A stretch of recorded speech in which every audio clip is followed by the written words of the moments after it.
Hey YouTube, Do-It-Yourself Junkie 369 here today, and I'm really excited to be doing this video today because I get to do another firearms related video, and I love firearms. So today I'm going to be unboxing and reviewing a Heritage Manufacturing 22 revolver. I just picked it up today in the store, paid about $130 for it. And I've been looking at getting one of these for about 2 or 3 years now, and I just haven't ever gone in and pulled the trigger. So let's take a look at what we have here. Before we get started, let's remember there's 4 weapon safety rules. The first is treat every weapon as if it was loaded. Second is keep your finger straight off the trigger until you're ready to fire the weapon. Third is never point your weapon at anything you do not intend to shoot at. And then number 4 is keep the weapon on safe until you're actually ready to fire. And I will discuss what that means in this case as we get into the unpacking the revolver. Since it is a revolver, it has a little bit different safety than what is normally on your semi-auto pistols and rifles and such. So here's the revolver in its packaging. I was pretty excited when I saw them bringing this up through the store. I thought the guy was actually carrying a old style wooden box. And getting a old school style single action revolver like this in a wooden box would have been fantastic, but no, it's actually cardboard, and it just happens to look like a leather case, which is still pretty cool, but it's not something that I would save. And props for being made in the USA. I actually thought they were foreign made until I picked this up today. Once you open the box, you have your manual for the firearm, some handgun safety rules. So this one's really important right here. When you go into the store, there's going to be several lengths of barrel that you can get this revolver in, but then there's also the option of buying either just a 22 long rifle or a 22 long rifle and 22 mag version of this. And basically, the one that's 22 long rifle and 22 mag comes with 2 different cylinders. Well, it's quite a bit more expensive to buy the one that comes with both the cylinders. But if you buy just the 22 long rifle version, you get this slip in them, and you can go and order extra cylinders, both the 22 long rifle and 22 mag, and it'll actually work. If you get the non-magnum one, as long as you swap out that cylinder, it's going to work. And these cylinders cost only an extra $30, where in the store they might be adding $40 or $50 to the price tag for that extra cylinder. So when you get this, make sure the box has this in it and do not lose it. And go for just the 22 long rifle version of the revolver and save at least 10 bucks. Then there's a little warning about lead poisoning. And a gun lock, which these are about useless. I might do a video sometime on how easy these are to defeat. Pretty much about the only thing this is going to do is keep your young children out of it. It wouldn't even really stop a teenager that wanted to get into the firearm. And then we finally get down to the revolver. And it had, the one I went for has the exotic hardwood grips. Those are probably Coco Bolo. And the 6.5 inch barrel, I believe, is what this is. You could also get it in 3.5 inch, 4 3/4, and 9 inch. When I went to the store, this was the only one I had. And I felt like the 3.5 inch that they usually carry looked a little bit too short. The barrel is almost the same length as the spent shell casing ejector underneath it. So that just comes down to personal preference. Now the longer barrel is probably going to give you a higher velocity, especially if you go for the 9 inch one, and if you're shooting a 22 Win Mag, the longer barrel is probably going to be what you want to get the maximum performance out of that particular round. Up here you can see a spot. If they included an extra cylinder, this is where it would be. Couple things about the Revolver. This is the old style 4-click Colt design. Instead of swinging out the cylinder to reload, the cylinder stays in place and you have a loading gate here. And what you do is you put the Revolver in the half cock position to allow the cylinder to rotate freely. And you would rotate each position around, eject the shell casing with the shell ejector, and then load a new round in. And we'll get into reloading and firing this thing a little bit later. Now what's different about this from probably earlier Colt designs is it has a hammer block right here. And to move this thing you have to have it at least in the first click. And that is unblocked and that was blocked. And then we'll go through the 4 clicks real quick. The first click is the quarter notch, and this is also considered the safe position for this Revolver. So in this position the hammer is kind of locked in place, and if it were dropped it should not go forward, striking the firing pin in there and causing the round to go off. But still, most revolvers of this style you always carry with the hammer over an empty chamber. That way if it does drop and the hammer goes forward, it won't set the round off because there's no round there to get hit by the hammer. Then you have your second click, which is the half cock position. And in this position, this is where you're going to pull your cylinder out or do your reloading by spinning the cylinder. It's unlocked and can rotate freely. Then if you continue on, there's your third notch and your fourth notch. And what the third notch is it locks up the cylinder to the frame, and then your fourth notch is full cocked for firing the Revolver. Now one thing important about this is because it's rimfire, if you drop the hammer on this firing pin with no round in it, because of rimfire, the firing pin is going to go forward, hit the cylinder and cause damage. And that's why it's shipped with this orange protective plastic piece in there. So as part of unboxing, first thing you want to do probably is get rid of this red tag that says read the manual before use, which you should do. And then the second thing you're going to want to do is get rid of that plastic piece. So to do that, you're going to have to remove the cylinder. You place it in the half cock position, open the loading gate, then you're going to want to push in on the base pin lock nut. While you're doing that, pull out the base pin. And that pin is what the cylinder revolves on. And since the loading gate's open, you just slide the cylinder out that side. If you forget to open the loading gate, when you go and push the cylinder out, it'll just push the loading gate out of the way. This is also how you break it down for cleaning. From here you can get in there and clean the barrel and lubricate the different parts. The plastic protective piece is just snapped on there. You just get a fingernail under it and peel it right off. As you can see, this one is a 6-shot cylinder. One thing to note is when you buy cylinders, there's different versions available. There's a 6-shot version and a 9-shot version.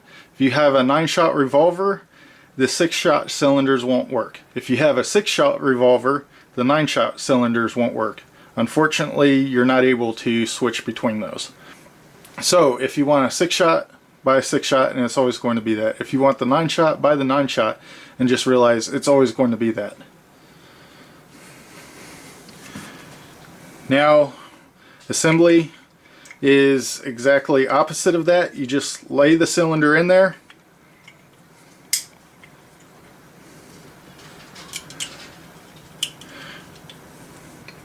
push in on the base pin lock nut, slide the base pin in. And what you want to do is kind of move it back and forth until that lock nut clicks back out. And you want to check and make sure you cannot pull the base pin out. And now your revolver is ready for use. So there's 4 weapons conditions, and on the revolver you have condition 4, which is unsafe and unloaded, so which you can have hammer all the way forward or in the first click. On this one it really doesn't matter because there's nothing in the cylinders. To verify that, you have to put it in half cock, open the loading gate, look in each chamber as you spin it around, and basically you want to count like 1, 2, 3, 4, 5, 6, 7. Do at least 7 so you know you've done them all. If you've done 9, if you have the 9 shot, do at least 10 clicks. Make sure you have them all. So that's condition 4. So condition 3 on a pistol usually is magazine inserted, no round in the chamber, weapon unsafe. Well, what's interesting about revolvers is this cylinder is both the magazine and the chamber. So you can comment below and tell me I'm wrong on this, and I'll happily admit it because I'm not that familiar with revolvers. This is actually my first one. But to me, condition 3 would be you have rounds in the cylinder, which I don't have any ammunition to put in this for this video. So your magazine is loaded, but the chamber, the empty cylinder lined up with the barrel, is empty. So your cylinder is loaded up except for your chamber, which is the position in line with the barrel, would be empty. And that would be the normal way to carry this. So loaded except for the chamber in line with the barrel, and that one is empty, and the hammer back into the first click, which is the safe position. Now condition 2 would be dangerous for single action, and it's recommended not to carry this in this condition, even though there are several pistols out there like the Colt 1911 where you carry in such a manner, and that would be firearms loaded and the hammer's forward. So in this condition, if you were to drop it and it landed on the hammer, it could theoretically go off. Now, people have carried that way for ages and not had it happen. It's only a problem if you drop your firearm. For people in the Old West riding around on horses where it could fall out of the holster pretty easily, they could fall off the horse. I'm guessing they carried mainly in condition 3, which is the cylinder full except for one empty chamber, and that was the one under the hammer. And then condition 1 would be weapon loaded, round in the chamber, which is kind of the same as condition 2 here, and then unsafe. And usually in this condition, the weapon is in the ready to fire position. So ideally it would be like that. It's just that there is no safety on this, except, well, on a standard single action of the older era, there would be no safety on this, except for this one happens to have the safety, so you can flick that up. So that would be condition 1. Now, like I said, if I'm wrong on these, please let me know in the comments. Let everybody else know. As I said, this is my first revolver, so I'm a little bit unfamiliar how the condition codes would apply to such a weapon. I'm just going based off of how they apply to other weapons. Okay, so as far as the review on this weapon, it is a lot better than I thought. I mean, we've got some really nice grips here. They're really nicely finished. There's no scratches on them. I like how that screw is recessed in there. I don't know if that's normal for revolvers. There's really not much of a gap, if any, along the back strap here, or where the grip meets the frame of the revolver. It looks like there is a little bit of gap up in this area, and none of the edges are really sharp. There is a little bit of area down here where the wood sticks out a little bit further than a revolver frame.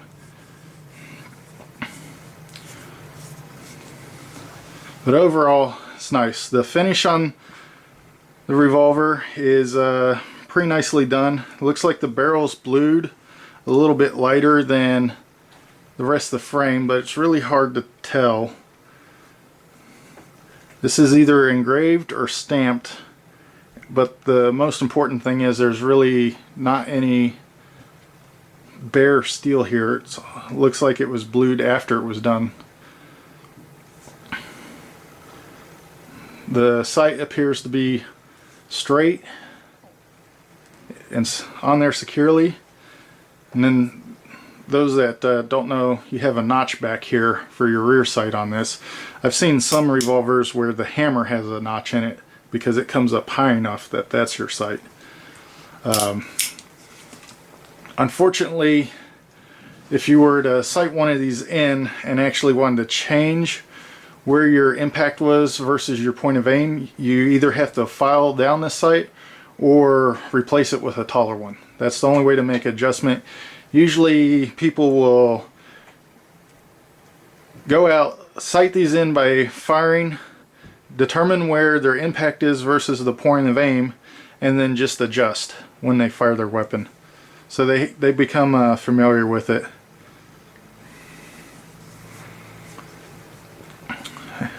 The only part I don't really like a whole lot is this hammer block.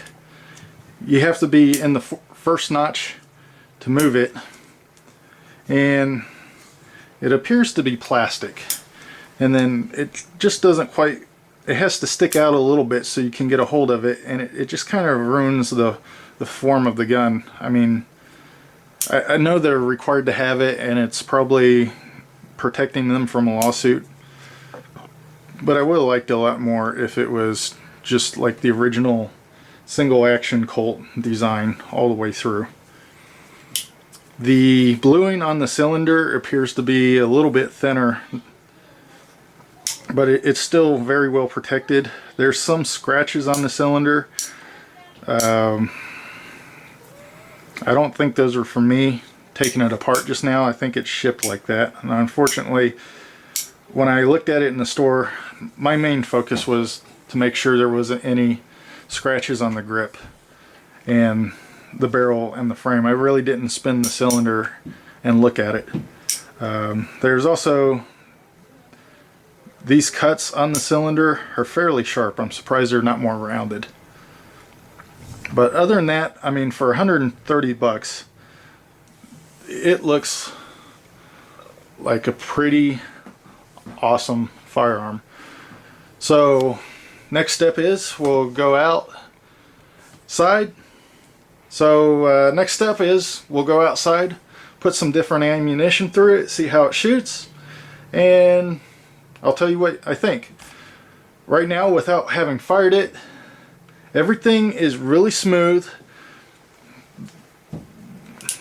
You have the 4 distinct clicks there. I would say the trigger pull is probably about 3 pounds, maybe even less. There's no grittiness to the whole thing, and the cylinder lockup is great. I mean, there's barely any play in it at all. So it'd be really interesting to see if anything loosens up when we start shooting this, and what kind of accuracy we'll get out of it. I have some long rifles, some longs, and some shorts. I don't have the 22 Win Mag cylinder yet, so we won't be firing any of those. And I'll see if I can't track down some 22 shot or snake shells or shot shells and put those through and kind of see what happens. I'm pretty sure the barrel's rifled, So it'll be interesting to see what that does to the shot shells.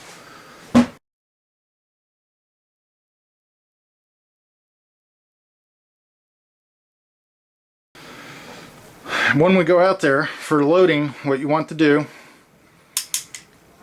is put it in the half cock position so the cylinder spins.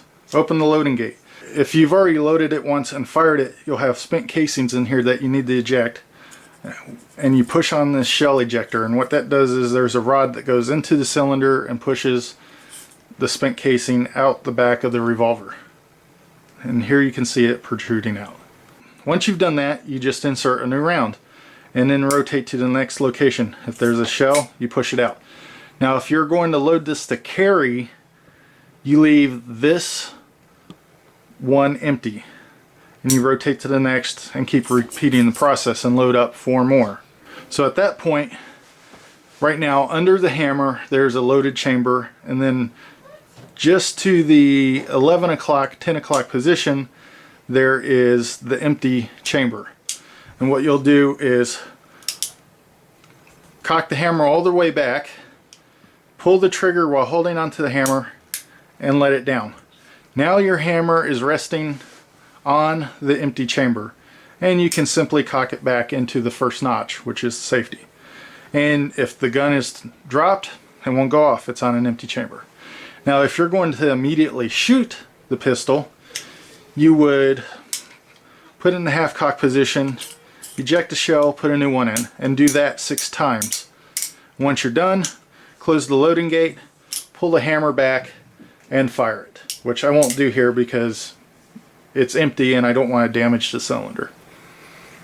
So that is the loading operation of the pistol. I won't really show that while I'm out shooting it. I'll just be showing me shooting it and what the resulting group sizes are. Okay, so I'm going to try to make this part real quick. We're out here to test this Heritage 22 revolver, and I have targets set up about 15 yards away, and I'm going to be shooting 5 different types of ammunition. I have some Subsonic rounds by Winchester, and then I have shorts, longs, and long rifles, all by CCI. And then I have some CCI shot shells. And I'm trying to do this real quick in between rainstorms. We've been getting a lot of rain here and a lot of flooding and some tornadoes. And I have a little bit of break in the weather, so I'm going to try to get this done before I get soaked and ruin my camera equipment.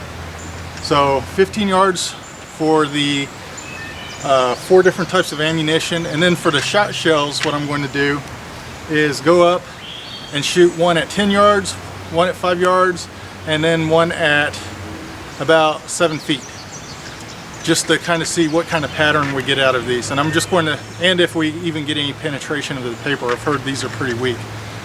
And since we're outside shooting this immediately, I'm going to do 6 rounds. So these are 6-round groups. So you'll see me load all the chambers. If I was carrying it, it would be load 1, skip a chamber, load the remaining 4. That way when you decock, you're on an empty chamber and are able to carry it. And that's the carry method.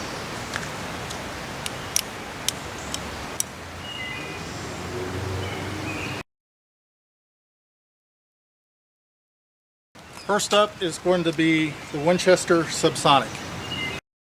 And since it's really wet out here and I want somewhat of a stable platform, you're going to see me shoot off the back of this chair, and that might look a little weird, but normally for this I would shoot off of a bench, which I don't have, or seated or prone, but because the ground's so wet, I'm not going to get down in the seated or prone position.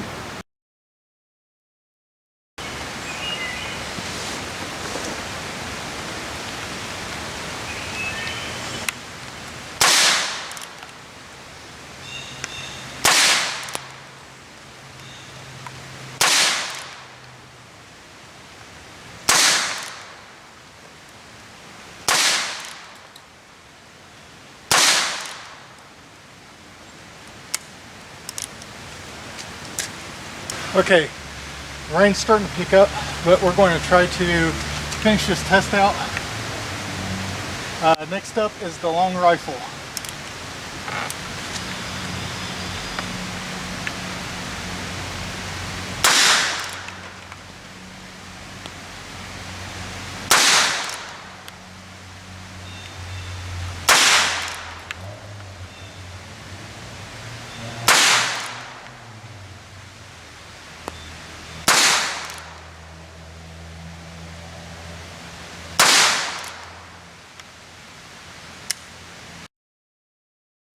Now the longs.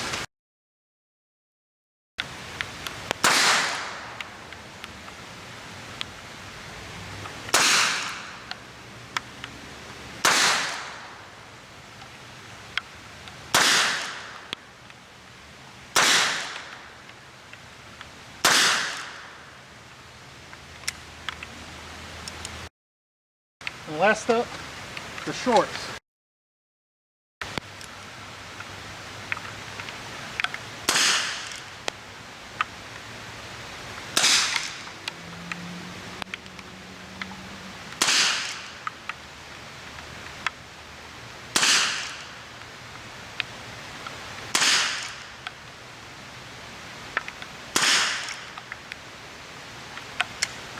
And now last I'm going to do the shot shells, and for those I'm going to not bother setting up the camera for it since I'm changing distance all the way through.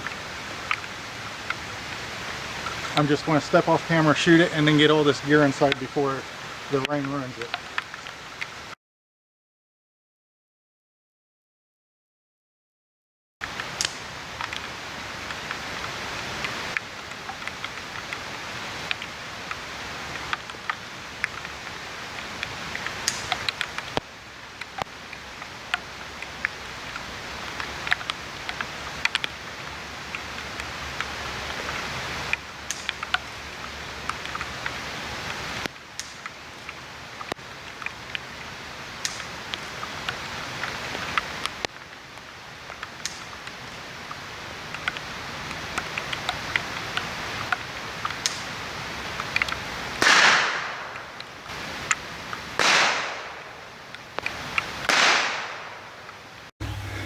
Okay, here's the targets. I hurried up, brought them inside. They're kind of wet, so I wasn't going to try to scan them in to get them on video. But this first target is Subsonic. It's grouped pretty well. 3 shots down here, 3 up here. I think part of this was me rushing because of the rain. Then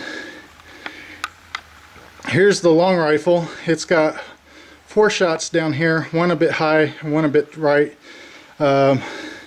Still, that's roughly 2 inches, almost the same as the Subsonic. And I think this one and maybe this one was me rushing. On all of these, my point of aim was this red dot in the middle. Here's the longs. It doesn't really look like they grouped very well. I mean, other than this 3 down here, that's about a 2-inch spread. The last 3 are up here. So it seems like it likes the heavier projectiles of the 40 grain long rifle and Subsonic. And then here's the shorts. Other than this one up here, that's a pretty tight group for a pistol shooting in a rush at this distance. And that's roughly a little over 3 inches wide there, and part of that might be me jerking the trigger, trying to get out of the rain. The real interesting part, I've never shot shot shells out of a pistol or any other 22 for that matter before. And so this is the 10 yard, and most of the pellets seem to be on paper. There are some up here. There's about 10 up there. There's probably some off the paper, and there's about 4 or 5 over in this area. But that's a pretty good, oh, I just noticed some down here. And I can zoom in close enough. You can see they're punching through the cardboard at 10 yards. So that's pretty good. This is a pretty thick cardboard. I'd heard stories about them just bouncing off paper at this distance. Now it doesn't look like they went very deep through the paper or through the cardboard. But at this distance, I mean, if you're shooting at a snake, you might be able to miss the snake. There's enough space in between the pellets. Then over here at 5 yards, I would say that's probably all of the pellets. I'm not going to sit here and count them and see if they're all there, but that looks like all the pellets are on that one sheet of paper. There's not really any off the edge over here, high or low. There's some holes over here, but I think that's from that first 10-yard shot. And then at the 7.5 foot mark, or 2.5 yards, they're almost in a 4-inch square area. So I think those are going to be pretty effective against snakes. And I know one person who supposedly shoots at those wood boring bees with it, and he takes them out of the air. And I would say with that kind of spread, he's probably able to hit them and be pretty effective at it.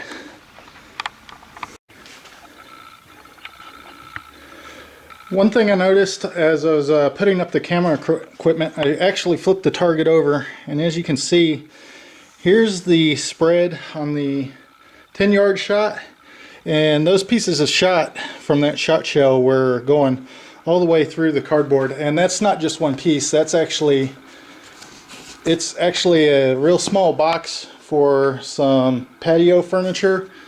So you have 2 walls of cardboard spread across about a 2.5-inch span. And it's not really flimsy. I mean, there's the cross section of it. So it went through 2 pieces of cardboard like that, about 2.5 inches apart. So I would say that would definitely hurt a snake if you manage to get them with a couple of pellets. The biggest problem at this distance is going to be how far apart those pellets are. Now, I wouldn't go out and try to break a clay pigeon with this. Probably doesn't have enough energy behind it for that. But it's definitely good for pest control, especially when you don't want to shoot a solid projectile and have it possibly going into your neighbor's yard. Okay, YouTube, that was the unboxing and testing of this 7.5-inch Heritage 22 revolver. There wasn't very many rounds through it, but so far the cylinder lockup and everything still feels great. There's no gritty feel to the trigger or the hammer. As I said, I'm still not a fan of this hammer block. Actually, when I was shooting the shot shells, somehow this got flipped up, and I sat there and kept pulling the trigger, wondering if I had defective ammo or if I had made it around the cylinder to the loaded chambers yet. Another thing I noticed while I was firing it is there's a couple times I'm in half cock and I'm sitting here spinning this, trying to load it, and for some reason this cylinder locks up. And I have heard of that happening to other people. And what I did in that case is, because the hammer is already at half cock, I just took the cylinder out. So you push in on the lock nut, pull the pin out, push the cylinder out. And then once that's done, you'll be able to, whatever's causing the lockup, you'll be able to cock the hammer the rest of the way without the cylinder in there, let it all the way down, and then move it back to half cock, and then put the cylinder back in. And I cleared 2 lockups like that. And by lockup, I mean I couldn't rotate the cylinder and I couldn't move the hammer. Don't try to force the hammer if you're not able to move it. It's bound up. I'm not quite sure what causes it. It's like I bumped something while I was loading the weapon, and I feel like it wasn't a part of the mechanism being wrong. It was something I did wrong. Like I must have pulled on the trigger or bumped the hammer a little bit farther, closer to that 3rd position, causing that lockup. I just did it. So yeah, it was like the hammer got pulled back, but not quite far enough to make it into the 3rd notch, and it will go back to half cock at that point. And if you rotate the cylinder, it'll lock up, and cylinder won't move, hammer won't move, you can't pull the trigger. So at that point, like I said, push in on that lock nut, pull the pin out, pull the cylinder out. At that point, you'll free up the hammer, let it all the way back down, move in the half cock, put the cylinder back in, push in the nut or the lock nut while you're putting the first starting out, placing the retaining pin in there. And then once that's done, you'll be able to push it all the way in and without keeping pressure on this lock nut, and the lock nut will spring back out into place when you get the pin in the right location. And then you want to pull forward on that pin, make sure it's in there retained. And at this point, you can see it's freed back up, and you can continue loading or unloading or whatever you were doing. So really impressed with this. I can't believe it was only $132, American made. Despite my shortcomings in shooting it, it seems like it would group really well, and the sights seem like they're pretty dead on, at least for those ammo types that I tested. And it'll be great carrying this around with those shot rounds in it in case I come across a snake or something that needs to be dispatched on my property. That's Heritage 22 revolver.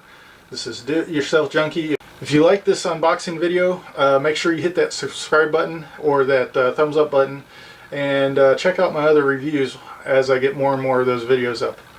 Have a great day.